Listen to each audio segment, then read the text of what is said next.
교회의 찬양의 일꾼들이 더욱더 넘쳐났으면 좋겠습니다.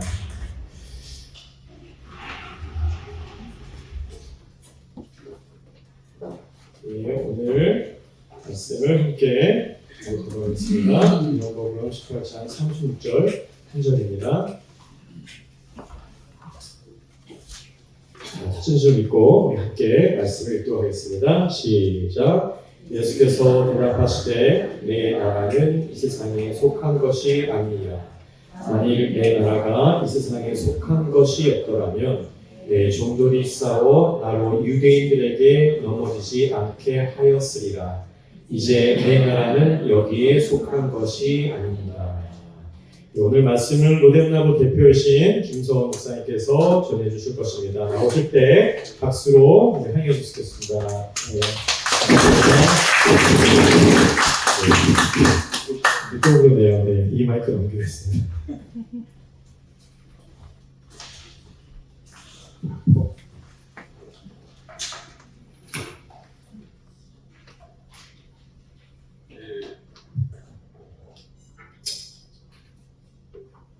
저는 아픈 거 싫어합니다. 아픈 거 좋아하시는 분이 계십니까? 아픈 거 너무 싫습니다. 그래서 쓰다가 방법을 다해서 페인킬러 있으면 먹고 요즘에 제가 너무 감사한 것 중에 하나가 치과에 가면 전에는 뭐 마취도 약간 안 하고 약간 갈았잖아요. 요즘에는 마취약을 주사를 넣는 자리에도 마취약을 바른 다음에 마취약을 주더라고요. 너무 고맙죠.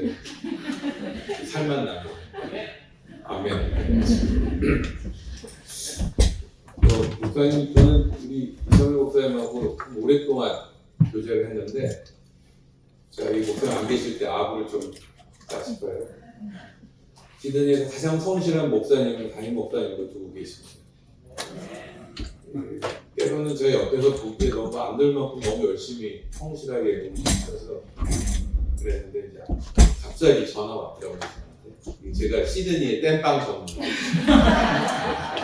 만만하면 전화하시고 목사님 여기 한국인데 설교 한 주 연기가 돼서 어쩔 수가 없다고 그래서 뭐 그러면 내가 당연히 해야지. 그래서 이제 땜빵을 나왔는데 사실 오늘 제가 얘기를 들었어요. 목사님한테 암세포가 플루이드에 발견돼서 수술을 받으셨다는 얘기를. 참 미안하네요. 이럴 줄 알았으면 한 4번 설교 해주겠다고 큰 소리를 치고 그렇죠. 그래서 좀 푹 쉬다가 올 수 있도록 했어야 되는데 부목사님 말씀대로 여러분 이게 아플 때 이럴 때 사실 우리가 누군가의 가치를 항상 나의 옆에서 알아서 뭔가를 채워주던 사람의 역할을 느끼게 되는 것 같습니다. 목사님 오시면 다들 잘 해주시겠죠. 당연히 그렇게 하시겠지만 맛있는 거 많이 사주시고요. 근데 요즘에는 많이 사주시면 안 됩니다. 저희 아내가 제일 싫어하는 게 저한테 맛있는 거 사주시는 분들이에요. 뚱뚱해진다는 외로워해서. 어쨌든 우리 이정현 목사님 빠른 회복과 또 이번 기회에 또 푹 쉬시고 또 그게 여러분 교회의 또 목사님의 가치 또 목사님의 비중들을 다시 한번 마음에 새기시고 감사하는 좋은 기회가 될 줄 믿습니다. 잠시 기도하겠습니다. 하나님 감사합니다.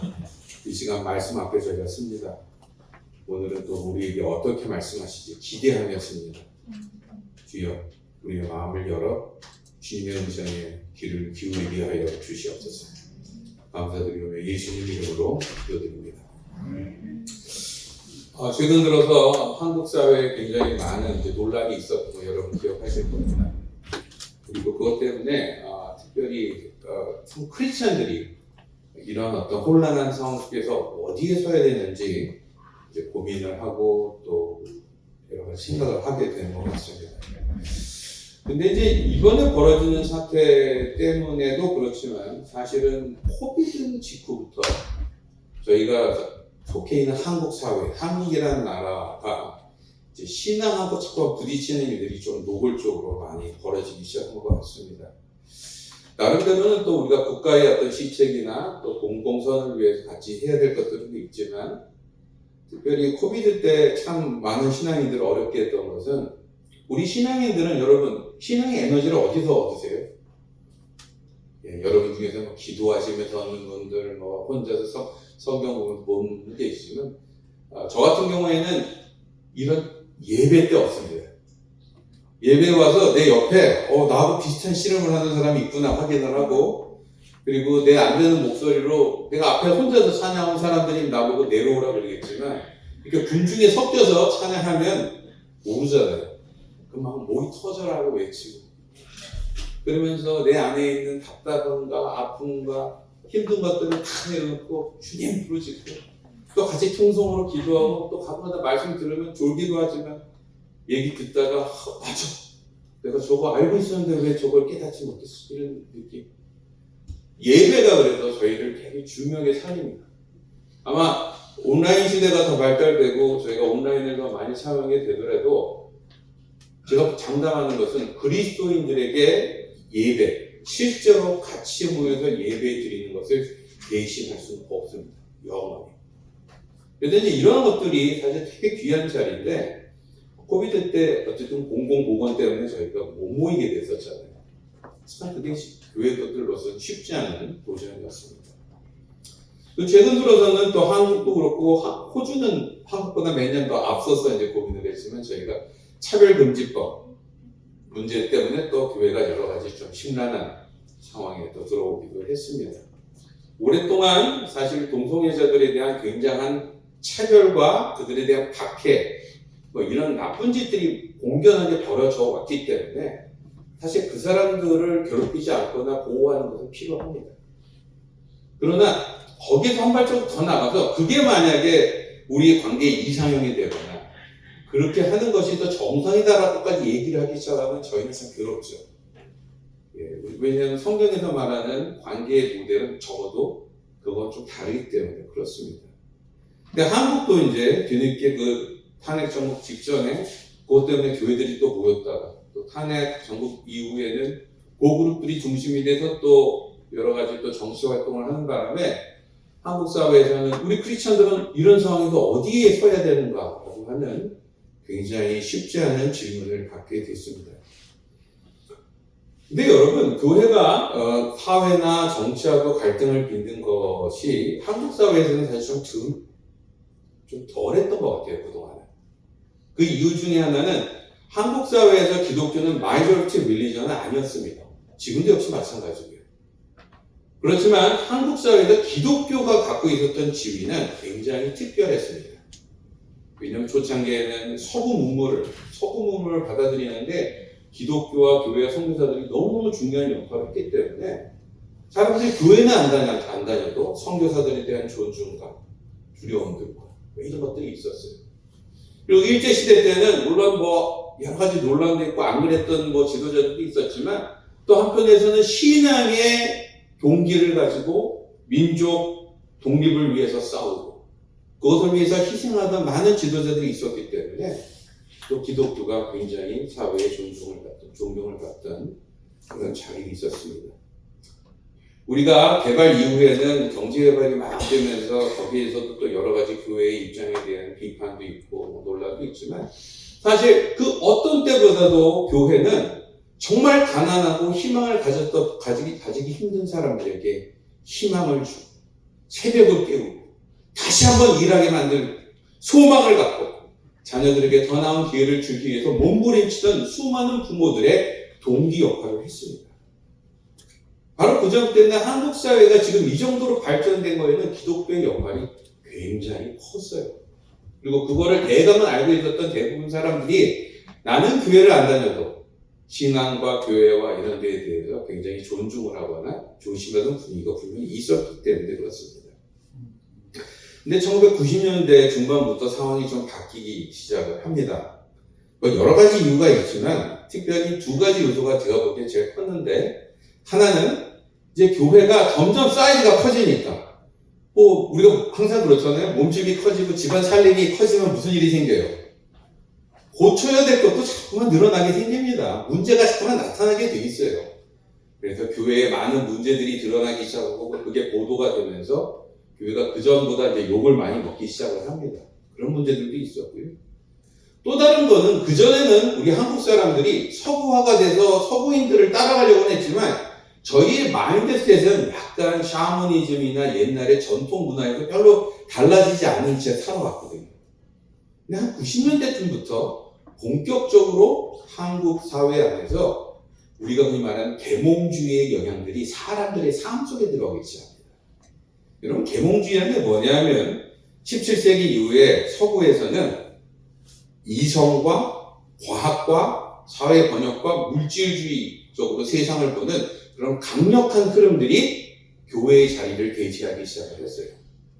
우리가 그걸 계몽주의라고 얘기하는데 반기독교적인 기독교고 다른 흐름들이 서구 사회를 지배하기 시작을 했는데 그것이 이제 한국 사회의 일반 사람들한테 이제 본격적으로 영향을 미치기 시작했다는 것입니다. 무슨 말인가 하니 사람들이 그전에는 무슨 결정을 할 때 뭐 따지고 논리로 이게 아니라 너 나 믿지? 내 얼굴 봐. 따라와. 그러면 따라오고 이렇게 결정을 했다면 이제 논쟁을 해야 돼요. 논리로 설명을 해야 됩니다. 그전에는 사람들이 이렇게 귀신한테 절도 해보고 뭐 점도 쳐보고 그러면서 뭘 하는 것들을 좀 더 좋아했다면 요즘에도 여전히 그건 좀 심하지만 그래도 이제는 뭘 갖고 보통 판단을 해요? 과학입니다. 과학적으로 증명이 돼야지 우리가 믿고 따라요. 그뿐만 아니고 이제는 사회가 그전에 있었던 과거의 것들을 더 존중하고 살리자라는 것보다 과거 것들을 빨리 없애버리고 우리가 개혁을 완전히 뒤집어 엎어야지 훨씬 좋은 사회를 만들 수 있다는 생각들을 사람들이 많이 하니까 뭐 바꾸라는 요구도 많고 그렇죠? 많은 실험들이 있게 됩니다. 마지막으로 이제 그 전에는 우리가 잘은 모르지만 세상 뒤에는 어떤 영적 세계도 있고 또 기적들도 있을 거라고 다들 믿으면서 살았는데 이제는 그 과학 때문인지 뭔지 몰라도 사람들이 이제 눈에 보이는 것 외에는 믿지 않는 시대에 살게 됐습니다. 그 물질주의라고 하는 거예요. 근데 이러한 경향들이 이제 점점 커지다가 한국 사회 참 아이러니는 이제 좋은 건데 교양 운동 같은 것들이 많이 벌어지면 사람이 책도 많이 보고 또 여러 가지 지식 일반 사람들의 지식들도 더 많이 높여지는 그런 현상들과 함께 또 은근히 어떻게 보면 과거의 그런 생각들에서 바뀌는 더 서구적인 사고방식으로 바뀌는 일이 벌어지기 시작을 했다는 것입니다. 근데 문제는 그전만 하더라도 교회에 대해서 보통 비판은 어떤 목회자가 뭘 잘못을 했다, 교회에서 어떤 문제가 있다, 헌금 문제 이런 어떤 눈에 보이는 특정 문제에 대해서 사람들이 지적을 했다면 이 계몽주의의 영향들이 점점 커지면서 이제는 본격적으로 신앙 자체에 대해서 도전하는 것들이 전부 들어갔습니다. 그러니까 신은 아예 존재하지 않는다 이런 걸 얘기한다는 거죠. 아니면 우리가 믿고 있는 모든 내용들에 대해서 이제 아주 더 철저하고 근본적으로 퀘스천 마크를 달기 시작했다는 것입니다. 여러분께 참 미안한 얘기지만 이런 일이 잠깐 있다가 없어지면 좋을 텐데 그럴 것 같지는 않습니다. 왜냐하면은 벌써 유럽이 지난 150년 동안 벌어졌던 일이기도 하고요. 미국 같은 경우에는 최근 50년 사이에 크게 또 벌어졌던 일이고 그런 의미에서 우리도 일종의 이제 밴드웨건 효과 전 세계가 서구 사회가 가고 있는 비슷한 길에 지금 접어들었고 이것은 수십 년 수백 년이 계속 이어질 확률이 높기 때문에 그렇습니다.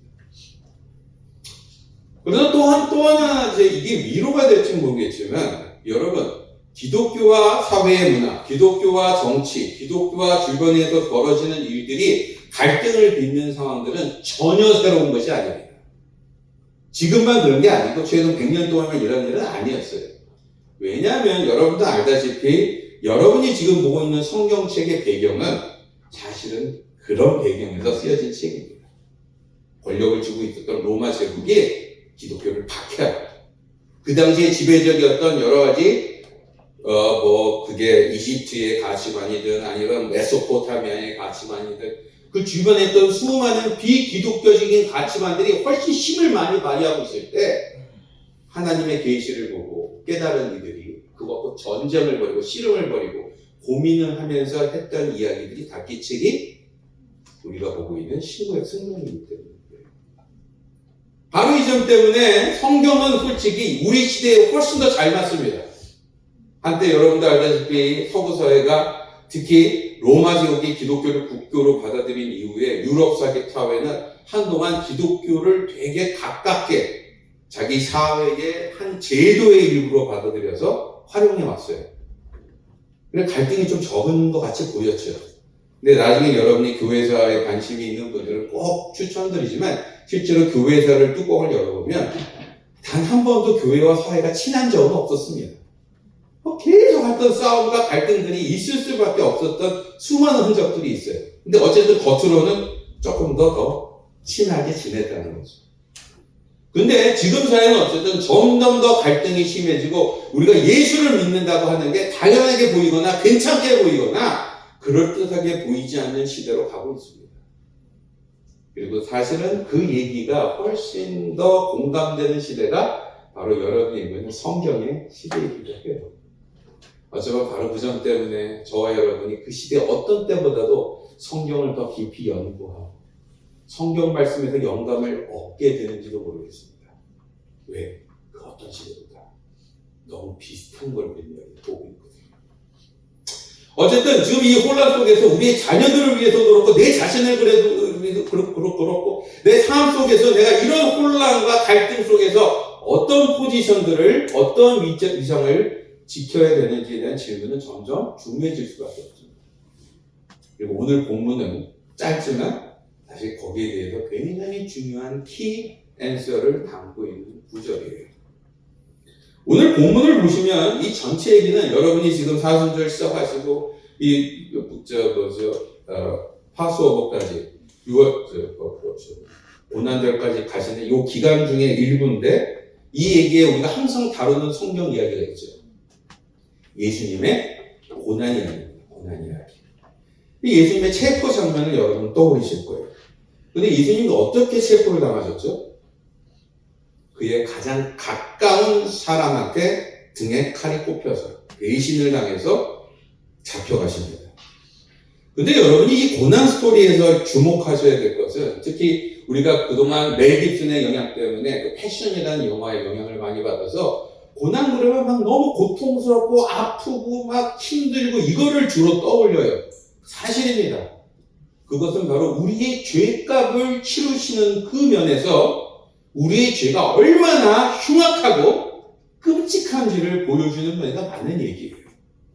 그러나 멜 깁슨 영화가 캡처를 못한 건 뭐냐면 이것이 사전에 기획된 사건이었다는 것입니다. 그래도 오늘 본문을 보시면 18장 전체에서 보시면 4절도 그렇고 8절도 그렇고 그 뒤에서도 계속 나오지만 예수님의 하는 얘기가 계속 이렇게 나와요. 이미 아셨던 바라. 자기 몸을 내어주셨더라. 그리고 내가 그 고난의 잔을 받길 원하노라. 이렇게 얘기하세요. 다시 말해서 십자가의 메시지 안에서 고난의 얘기는 어쩔 수 없어서 생긴 일이거나 갑자기 터진 사건이 아니라 예수님께서 전달하시려는 메시지에 원래부터 핵심으로 끼어 있었던 메인 핵심 중에 하나였다는 것을 이 부분은 계속 강조하고 있는 것입니다. 그리고 특별히 이것을 통해서 우리는 한 가지를 알게 됩니다. 저는 고난을 싫어한다고 그랬죠. 여러분은 저보다 나으실 거예요. 저는 하여튼 힘들고 싫거든요. 근데 구원은 하나님의 영광은 고난을 거치지 않고는 얻어지는 것이 아니라는 것입니다.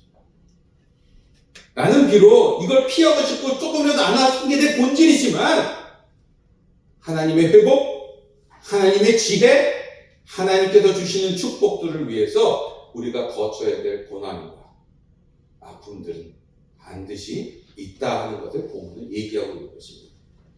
그리고 나서 그 다음에 이어지는 본문, 특히 12절부터 이제 전체 화면에도 그 다음으로 가요. 어디로 가죠? 성전으로 잡혀 들어가는 장면이 나옵니다. 그리고 성전에 잡혀 들어갔을 때 저희가 제일 좋아하는 이야기 중에 하나가 등장을 합니다. 어떤 얘기요? 우리 베드로가 바로 전 파트에서 그렇게 열심히 힘으로 예수님을 지키려고 몸부림쳤던 그 베드로가 여기서 어떻게 합니까?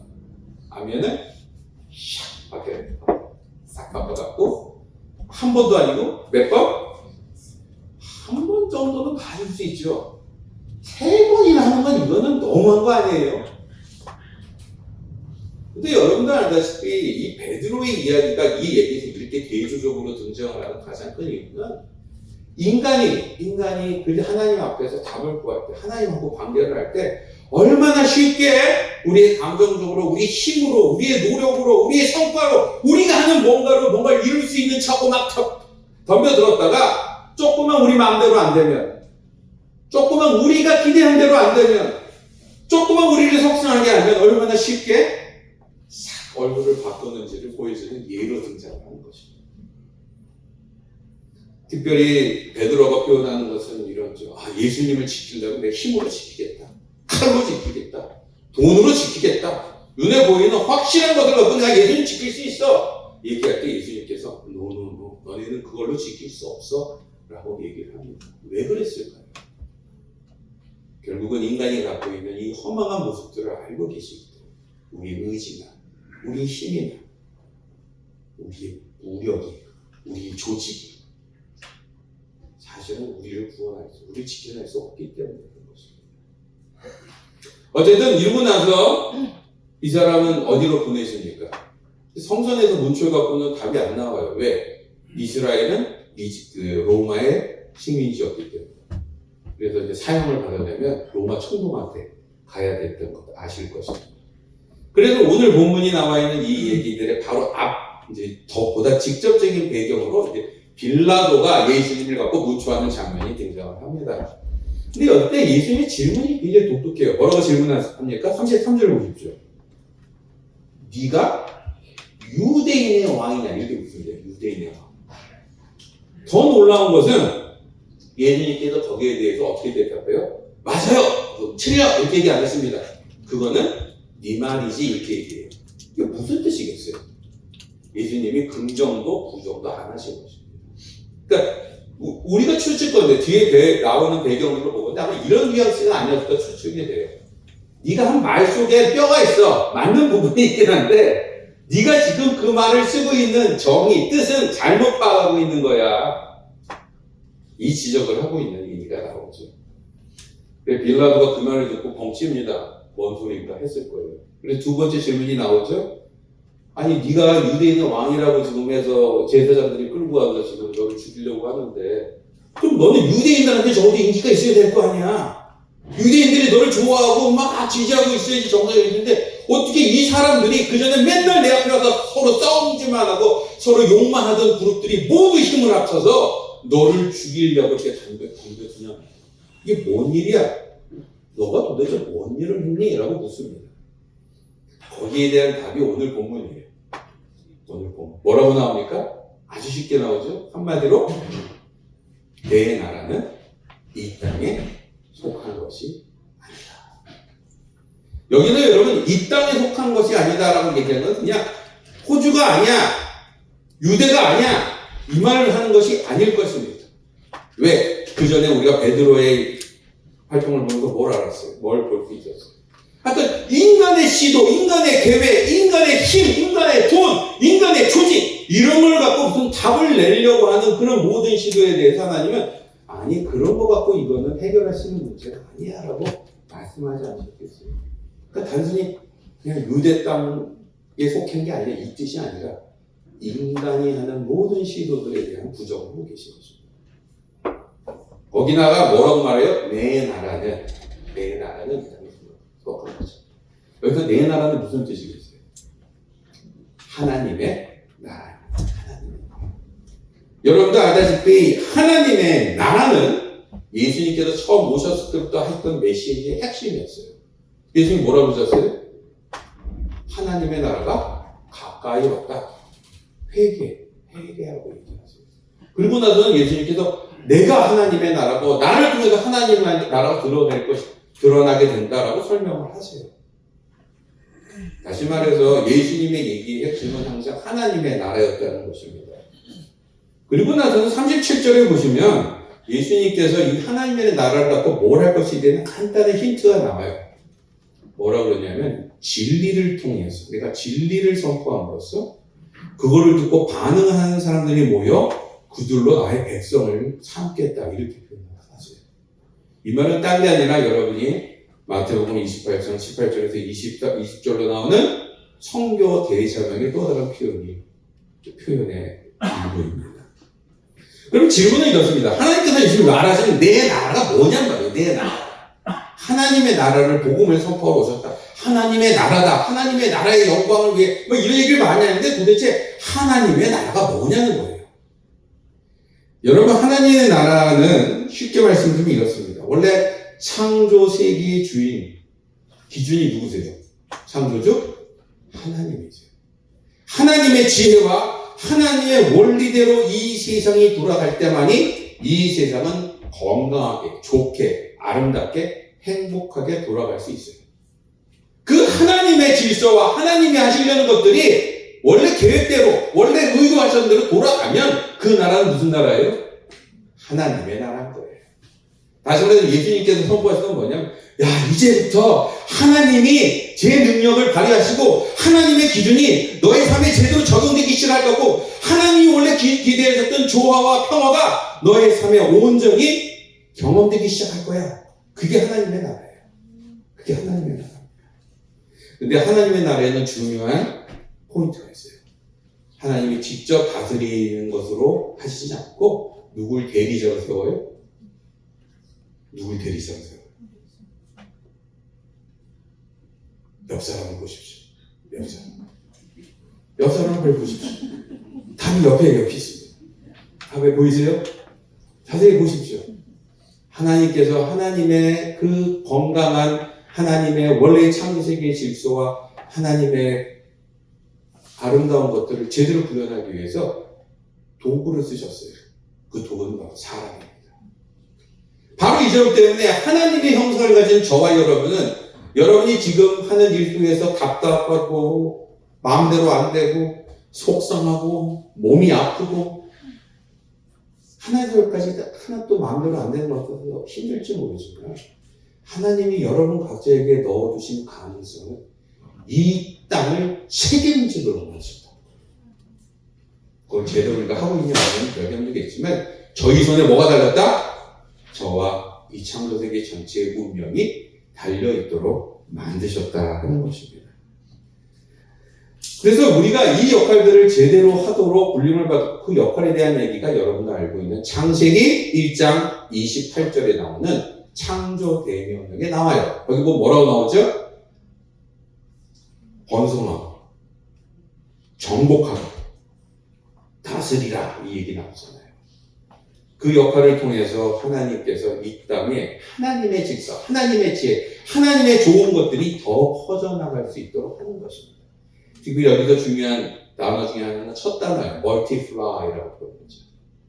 숫자가 늘어나는 걸 말합니다. 우린 이걸 보면서 뭘 자꾸만 청하면 아, 예수 믿는 사람은 애를 많이 낳아야 되는 거 아닌가 이런 강박한 관념에 빠질 때가 있습니다. 물론 아이를 낳는 것 자체도 거기에 뉘앙스에 포함되어 있는 면이 있지만 여러분 거기서 말하는 퍼져나가라는 얘기는 뭐에 관한 얘기냐면 숫자를 번성하라는 얘기는 무슨 얘기냐면 하나님의 사람들이 퍼져나가서 하나님의 선한 영향력들을 세상 구석구석까지도 다 집어넣으라고 말씀하시는 내용입니다. 바로 그 점 때문에 이 번성하라는 얘기는 하나님의 선한 영향력들을 하나님의 백성들이 내 것만 나만 누리고 나만 좋고 나만 신나는 일들가 아니라 옆 사람들과 세상을 향해서 끊임없이 퍼나르고 도와주는 것이 여러분을 행복하게 만들고 이 세상을 살리는 방법입니다라고 본문은 말하고 있다는 거예요. 제 질문은 현실이 그렇습니까? 그렇죠. 뭐 애를 열심히 좀 퍼뜨려 보려고 낳았더니 무슨 일이 벌어집니까? 생전 말을 안 듣죠. 공감하시는 분은 이제 저하고 비슷한 처지에 있는 분들이죠. 애들은 말을 안 들어요. 좋은 걸 좀 나누려고 그렇게 간절히 얘기해도 반응도 안 합니다. 좋은 것들이요, 하라 그러면 절대로 안 하지만 나쁜 거는 말려도 해요. 우리의 모습이에요. 좋은 것들 잘 안 커집니다. 우리는 이거를 그냥 웃으면서 얘기하지만 실제로 이게 뭘 보여주는 현상이냐면 우리는 이런 원래 창조의 계획, 하나님의 나라의 본 모습을 유지하지 못하고 망가진 모습을 갖고 살고 있다는 걸 아는 거죠. 우리는 그것을 죄라고 한마디로 표현합니다. 죄 때문에 이렇게 됐다. 그리고 바로 죄 때문에 이렇게 됐기 때문에 우리는 단순히 그 안에서 뭐 문제를 지고 나쁜 짓을 하고 이게 아니라 무엇보다도 내가 누구인지, 내가 정말 뭘 해야지 내 삶이 행복해지고 내가 정말 의미 있는 삶을 살 수 있고 내가 정말 여기서 필요한 존재인지를 이제 확인하기 어렵게 되어버려요. 자신을 찾지 못하고 방황합니다. 그리고 이웃과의 관계는 원래 창조될 때 서로 돕고 섬기고, 그래서 서로에게 힘이 돼서 한 사람이 아니라 두 사람이 모이면 5사람, 6사람 목을 할 수 있도록 원래는 그런 모습과는 달리 어떻게 돼요? 조그만 문제 있으면 너 때문이냐고 얘기하는 것입니다. 너 때문이야, 너 때문이야. 여러분, 지금 수많은 전쟁과 갈등들이 벌어지고 있는 거 보면서 그게 왜 벌어졌다고 생각하십니까? 공비 경쟁, 뭐 어떤 굉장히 뭐 심각한 뭐 경제적인 위기, 그 가장 밑바닥에 뭐냐면 지금 벌어지는 문제가 누구 때문이다? 너 때문이다라고 얘기하는 거예요. 러시아 때문이고 우크라이나 때문이고 미국 때문이고 한국 때문이고 북한, 하여튼 이 모든 얘기들이 누구 때문이다. 물론 거기에 일리가 있습니다. 분명히 그런 면들이 있어요. 그러나 문제를 풀어나가는 데는 그걸로 충분하지 않다는 게 문제예요. 이것보다 더 심각한 문제는 저희가 나를 못 찾게 되고 나와의 관계, 사람들과 관계에서 엉망이 됐을 뿐 아니라 저와 여러분이 어떤 존재라고 그랬어요? 창조 세계를 하나님의 선한 영향력으로 다스리도록 맡아진 사람들이에요. 그래서 여러분, 우리 크리스천들은 환경 문제에 대해서 의심할 수가 없습니다. 왜인 줄 아세요? 이 창조 세계가 저와 여러분 손에 맡겨져 있기 때문에 그래요. 저희가 함부로 버리는 것, 막 낭비하는 것, 이 모든 것들로 자연을 망치는 게 여러분, 저와 여러분이 하나님께서 주신 직무를 유기하는 것입니다. 유기하는 거예요. 근데 안타깝게도 우리 시대는 어쨌든 여러 가지 이유로 우리가 그걸 무관심하고 세상을 막 망쳐놓고도 뭐 신경 안 쓰는 그런 분위기에 살고 있어요. 그러나 이건 분명히 죄의 일부분이다. 그리고 이러한 상황들 속에서 여러분이 이어지는 창세기의 4, 5장, 6장 이 내용들을 쭉 보면 무슨 얘기가 나오냐면 인류의 문명이 같이 발전을 하면서 죄도 점점 더 커지는 일들이 벌어집니다. 그리고 그 얘기의 클라이막스가 한 중간에 우리가 홍수라고 하는 사건을 통해서 청소를 한번 해버리지만 여전히 그 일들은 계속 진행돼요. 어디까지? 여러분들 잘 알고 있는 바벨탑 이야기까지 이어집니다. 여러분, 바벨탑 얘기가 갖고 있는 상징성은 어떤 거냐면 인간이 최고의 기술과 최고의 능력과 최고의 조직으로 뭔가를 만들었을 때 그걸 꼭 하나님께 영광을 돌리고 좋은 일만 하는 게 아니라 뭘 한다고요? 하나님을 대적하고 인간의 교만에 더 빠져있고 자기가 잘난 줄 알고 소리 빽빽 지르는 것이 우리의 모습이라는 것을 보여주는 사건이라는 거예요. 바로 이 점 때문에 하나님께서는 그 후에 인간을 포기하지 않고 모델 백성을 뽑아서 하나님께서 우리를 사랑하신다는 것을 계속 보여주셨지만, 그리고 그걸 위해서 이스라엘을 사용하시고 예루살렘을 사용하시고 제사제도도 사용하시고 성막도 사용하시고 성전도 사용하시고 여러 가지 인간적인 도구와 제도들을 사용하셨지만, 한편으로 그걸 통해서 우리가 하나님이 어떤 분인지 하나님의 계획에 대해서 눈치를 채게 되었지만, 더 많은 경우에는 인간은 철저하게 그것을 오용해요. 오용. 그렇잖아요.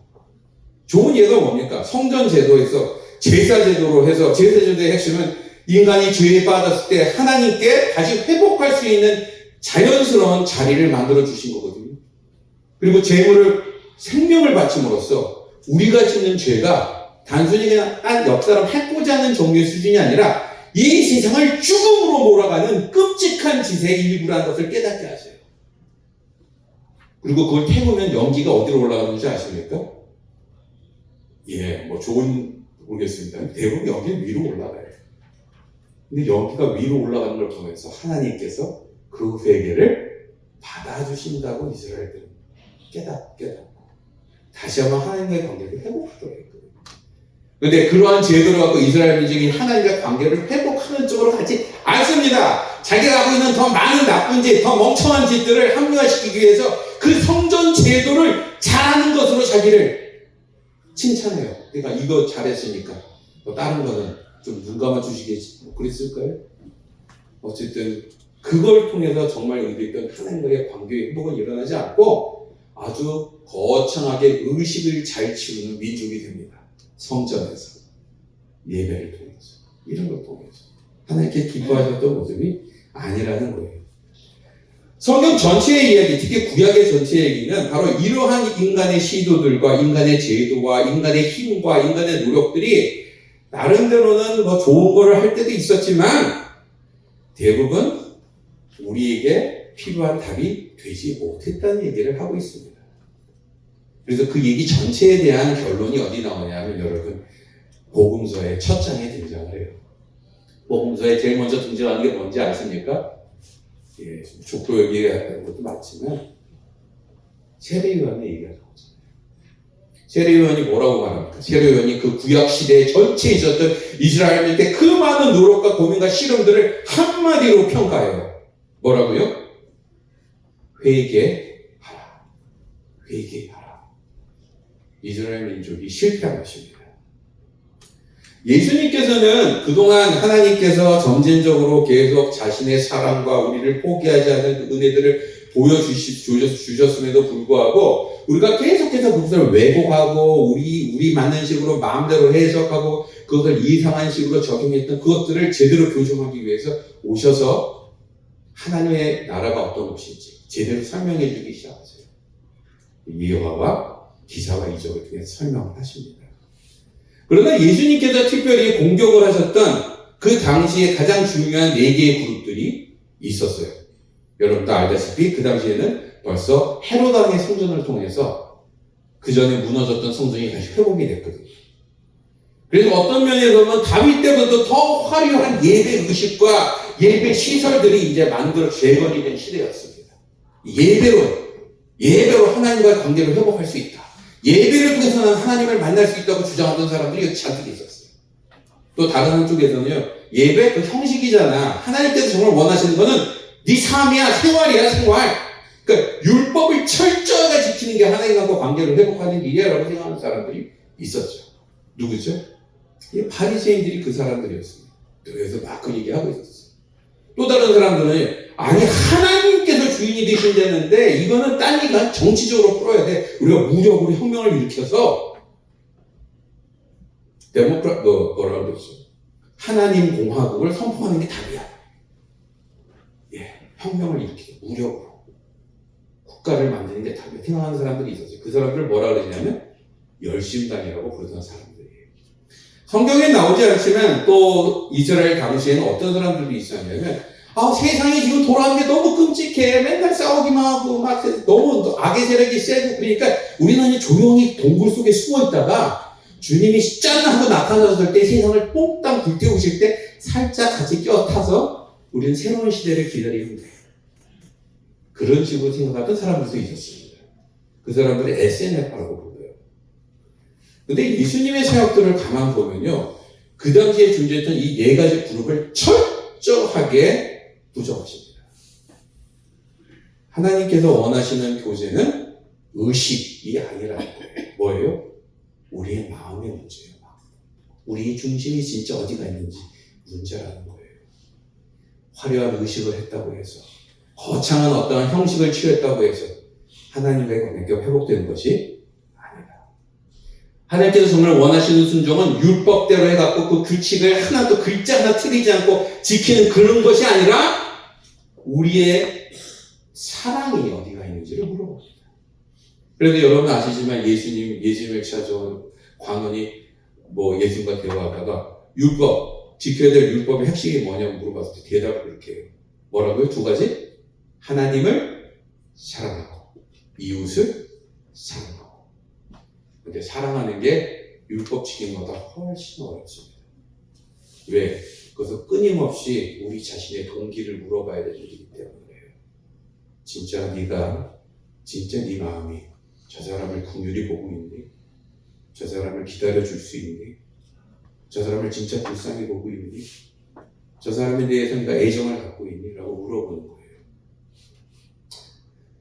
하나님께서 말하는 통치는 무력으로, 권력으로 제도를 딱 만들어서 정당이 딱 쓰고 어떤 폴리시가 딱 써서 그렇게 해서 모든 사람은 예수님을 따르면 돼! 라는 식으로 해결되는 것이 아니다 하는 것입니다. 특별히 예수님께서 지적하신 것은 이 문제의 핵심은 이 세상을 실제적으로 움직이거나 우리의 마음을 흔들고 있는 사단의 권세에서 우리가 벗어나는 것부터 될 때만이 그게 제도가 개선되든 정당이 바뀌든 정치 세력이 바뀌든 비로소 제대로 답이 된다고 말씀하시는 거예요. 마지막으로는 예수님의 특히 예화를 통해서 뭐라고 그래요? 하나님 나라는 이거 우리가 죽어서만 가거나 가만히 있다가 갑자기 불벼락이 떨어져서 세상을 싹 태운 다음에 나타나는 그런 것이 아니라 같이 자라는 곡식처럼 비유를 했어요. 씨앗을 뿌려놓고 같이 자라는 거예요. 옆에는 믿지 않는 사람도 있고 믿는 사람도 있는데 같이 자라요. 이것은 뭘 뜻하냐면 여러분 그리스도를 따르는 이들은 단순간에 단기적으로 짧은 경험으로 되는 일이 아니라는 것입니다. 물론 저도 속 터질 때 많죠. 내가 살을 빼야지 마음을 먹었는데 살 빼려고 하면 쉽지 않습니다. 공감하세요? 좀 아멘 하시면 돼요. 근데 바꿔야 될 게 음식만 줄여야 되는 게 아니고요. 운동도 정기적으로 해야 되고요. 하여튼 약속도 줄여야 되고요. 해야 될 게 한두 가지가 아니에요. 그런 것들을 하려고 그러면 너무너무 힘들어요. 너무너무 힘들어. 그리고 그런 것들 때문에 제 마음은 뭐냐면 미라클 메디슨이 있으면 좋겠어요. 요즘에 그런 비슷한 이야기 나왔다는 소식을 제가 듣고 그래서 너무 감사했습니다. 그 당뇨약 중에 주사를 20만 원짜리가 넣으면 자동적으로 몸에 살이 빠진다는 약이 나왔더라고요. 지금 미국과 호주에 난리가 났습니다. 지금 그 약 때문에. 사람들이 쉽게 한 번에 살 빼려고. 근데 여러분, 죄송한 얘기지만, 저는 이제 그 다이어트 전문가로서, 그렇게 살이 빠지지 않습니다. 저희 집에 5만 스포츠 기구들이 다 있고요. 제가 안 먹어본 약이 없고요. 지금도 저희 어머니가 80 먹은 저희 어머니가 맨날 전화하셔서, 너 언제 살 빼니? 언제 살빼니 얘기하시면 안 돼요, 잘. 왜냐하면, 살 문제는 생활 패턴, 라이프 스타일, 또 내 가치관의 문제까지 복합적으로 있는 문제이기 때문에 잠시 동안은 성공을 해도 제대로 빼는 것은 내가 통째로 바뀌어야만 되기 때문에 그렇다는 것입니다. 바로 그 점 때문에 신앙 안에서 그리스도와 관계를 만들어가는 과정은 때로는 너무너무 지루하고 너무너무 오래 걸리는 특히 자기와의 싸움들을 항상 요구해요. 하나님의 나라가 그렇다는 것을 예수님께서 설명하십니다. 그리고 맨 마지막에 예수님께서는 이 일들을 저희한테 주시고 나서 이 일들을 실천할 수 있는 방법으로 선교 대사명을 주셨습니다. 마태복음 28장 18절에 20절까지의 말씀. 거기 보면 뭐라고 나와요? 가서 제자를 삼고 내가 가르친 문도를 가서 지키게 하라고 나와요. 지키게 하라. 무슨 말인가 하니 아까 말한 그런 이 프로세스가 금방 빵 하고 되는 게 아니라 계속해서 실험하고 공부하고 몸부림해야 될 과정인 것을 얘기해 주는 것입니다. 근데 여기서 재밌는 것은 이 일들을 저에게 주시고 예수님께서는 나중에 오신다고 얘기해요. 마음 같아서는 세상 돌아오는 걸 봐서는 당장 확 오셔서 불바다로 싹 만들어 보시고 나쁜 놈들을 싹 없애버리시고 처리해 보시면 좋을 텐데 예수님은 기다리십니다. 왜? 하나님의 백성들이 한 명이라도 더 깨닫고 이 진리 안에서 살 수 있도록 기회를 주시는 거예요. 그리고 무엇보다도 이것은 뭘 의미하냐면 저희가 아무리 애를 쓰고 아무리 우리의 최선을 다할지라도 우리의 힘으로는 하나님의 나라를 이룰 수 없다는 것을 설명하는 것입니다. 바로 이 점 때문에 우리 믿는 자들은 항상 겸손함을 가지셔야 돼요. 우리가 하나님의 나라를 위해서 하나님의 사람을 살기 원한다. 좋은 마음이지만 항상 우리 마음 한쪽에는 뭐가 있어야 된다고요? 이게 우리 힘으로 다 되는 일이 아니다. 우리가 다 노력한다고 답을 구할 수 있는 일이 아니다. 주님 도와주셔야 됩니다. 계속 이끌어 주셔야 됩니다. 힘을 주셔야 됩니다. 나를 되살려 주셔야 됩니다. 라고 부르짖을 수밖에 없구나라는 것을 우리는 고백하게 되는 것입니다. 여기서 나오는 아까 정치와 기독교의 관계의 몇 가지 교훈들만 얘기하고 마치겠습니다. 첫 번째는요, 여러분, 정치의 문제는 피상적인 현상의 문제입니다. 저희 크리스천들은 믿는 사람들은 동의하지 않겠지만 저희는 이 모든 문제들을 해결하는 키는 여전히 영적인 문제가 풀려야지만 해결된다고 확신하는 사람입니다. 바로 이 점 때문에 특별히 제가 여러분께 부탁드리는 것은 요즘 이런 분위기들 때문에 세대 간에 또 다른 어떤 정치적인 색깔 간에 많은 사람들이 갈등이 있다는 걸 저도 알고 있습니다. 여러분, 그런 갈등들은 옆으로 보십시오. 우리는 지금 그 얘기를 하고 여기 와 있는 게 아닙니다. 우리는 진짜 이 모든 문제의 뿌리에 있는 영적 문제들을 해결하기 위해서 온 사람들이라는 것입니다. 바로 이 점 때문에 저희가 정치 문제 갖고 교회 안에서 싸우거나 갈등하시거나 이거 진짜 바람직하지 않으세요. 여러분이 맞으실 수도 있고 저 사람이 맞을 수도 있습니다. 내가 틀릴 수도 있고 저분이 틀릴 수도 있어요. 그렇지만 한 가지 우리는 공통분모는 알고 있습니다. 왜냐하면 그게 내 판단이 맞을 수도 있고 당신 판단이 맞을 수 있을지 모르지만 결국 그거를 푸는 답은 어디 있다? 나도 너도 아니고 하나님의 진리 안에 있다는 것입니다. 바로 이 점 때문에 우리가 여러 의견을 나누고 얘기를 하는 것은 뭐 피할 수 없는지 모르지만 여러분 이런 갈등이 있을 때 교회는 뭘 해야 되냐면 성경을 다시 펴고 하나님께서 하나님 나라의 기준과 영적 회복의 비전들이 무엇인지를 다시 한번 짚어보고 우리가 같이 추구해야 될 공통의 공모들이 무엇인지를 확인하는 일을 하려야 하는 것입니다. 그 외에 어떤 것도 이 교회에서 감히 다룰 수 있는 것들이 아니에요. 그럴 가치를 갖고 있지 않습니다. 두 번째는요, 여러분 우리 크리스천들은 변화가 갑자기 이루어진다고 믿는 사람들이 아니에요. 제도가 변화되고 뭐 정권이 바뀌고 뭐 정당이 내가 원하는 게 있으면 조금 나아지겠죠. 그런데 한 가지 분명한 건요, 인간의 변화는 시간이 오래 걸립니다. 그래서 우리 그리스도인들은요, 점진적 변화를 믿어요. 근데 특히 어떤 변화를 믿는 사람인지 아세요? 근본적인 변화가 있으려면 뭐부터 바뀌어야 된다? 나부터 바뀌어야 된다. 내 심령과 내 중심이 바뀌어야 된다. 정당이 바뀌고 누가 바뀌고 대통령이 바뀌고 이게 정답이 아니라 결국 이 문제를 풀기 위해서는 누가 바뀌어야 된다? 내가 바뀌어야 된다라고 생각합니다. 물론 내가 바뀌는 게 잘 안 되니까 뭐 정당이 바뀌는 게 도움이 될 수도 있고 때론 그런 게 필요할 수도 있을지 몰라요. 그러나 그게 모든 답이 아니라는 것입니다. 그 점 때문에 저희는 끊임없이 저희 자신을 돌아보고 신앙 안에서 하나님 앞에 내 자리를 찾는 노력들이 실제로 이게 어떻게 보면 가장 최근의 정치 투쟁이고 사회 참여인 것을 기억하셔야 된다는 것입니다. 세 번째는요, 여러분 마지막 때까지 이 일들이 계속 진행될 것입니다. 계속 혼란스럽고요, 어렵고요, 사람들마다 딴 얘기를 할 거예요. 그래서 제도에 대해서도 이 상황에 대해서도 여러 가지 사람들이 답이 나오고 있지만 여러분 인간이 만드는 어떤 종류의 죄악들도 온전한 답이 될 수 없다는 걸 기억하셔야 돼요. 이 말은 무슨 뜻이냐면 당신 얘기가 정답이 아니야 이 얘기만 하는 게 아니라 내가 생각하는 것도 정답이 아닐 수 있어라고 생각하는 것을 의미하는 것입니다.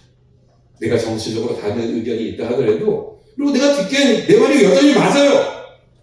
그러나 한 번 더 그 사람 얘기를 들어보고 싶은 것입니다.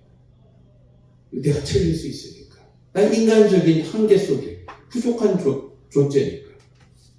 그러면서 우리 그리스도인들은 여러분 이 안에서 여러 가지 정치 토론 얘기를 얼마든지 하실 수 있습니다. 왜?